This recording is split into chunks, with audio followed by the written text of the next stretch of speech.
Well, good Sunday afternoon, friends. Mark Holmes here, and as always, I want to say thank you for watching, commenting, subscribing, and being part of the Joe Boo Sports Report. Without you guys, as well as you ladies, you know that this literally does not work. Hope you guys are having a great wild card weekend. We had some crazy games yesterday, and we're getting ready to start live streaming today, and it'll be a long day because we got playoffs, 3 playoff games, starting with the Buffalo Bills versus the Miami Dolphins, and then we have the Giants versus the Minnesota Vikings up there in the cold.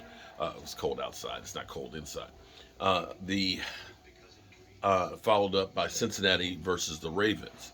As we go through here and we still try and figure out who's who and what's what on coaching carousel, and if the Cowboys were to lose tomorrow night versus the Tampa Bay Buccaneers, a lot of the pundits out there and the experts, or excuse me, Joe the fan seems to think that the Dallas Cowboys would fire Mike McCarthy. And of course, the odds on favorite in people's minds are Sean Payton would be the one because Sean Payton is itching to get back into the NFL scene. Well, per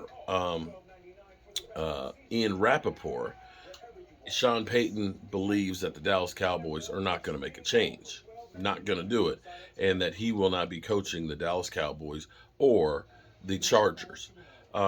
Interesting take on this is we have, for the first time, back-to-back 12-win seasons and back-to-back in a long time playoff seasons. For the Cowboys, when you look around at some of the mistakes that have been made on coaches being fired a little too soon that have had some success, you can see there's been buyer's remorse.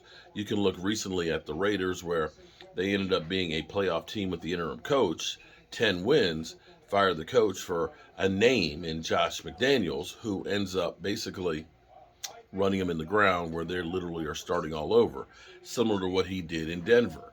You can't say that the Raiders are better off having gone for Josh McDaniels. You can look back, for me, one of the biggest and dumbest ones is the Lions firing Jim Caldwell, who was there for 4 years, had the best winning percentage of any coach that the Lions have had during the Super Bowl era, and having the Lions in the playoffs 2 of 4 seasons. Worst season being, I think, 7-9. We're talking about the Lions. So the Cowboys, excuse me, as much as you would like to say, let's go on and get Sean Payton, understand Sean Payton had 3 years of 7-9 in a row. 7-9. And also keep in mind, it's not just money with Sean Payton. With Sean Payton, it's also going to be compensation to New Orleans. So don't look for Sean Payton coming to the Cowboys. I'm Mark Holmes, and I got a little tickle in my throat. I'll see you guys shortly.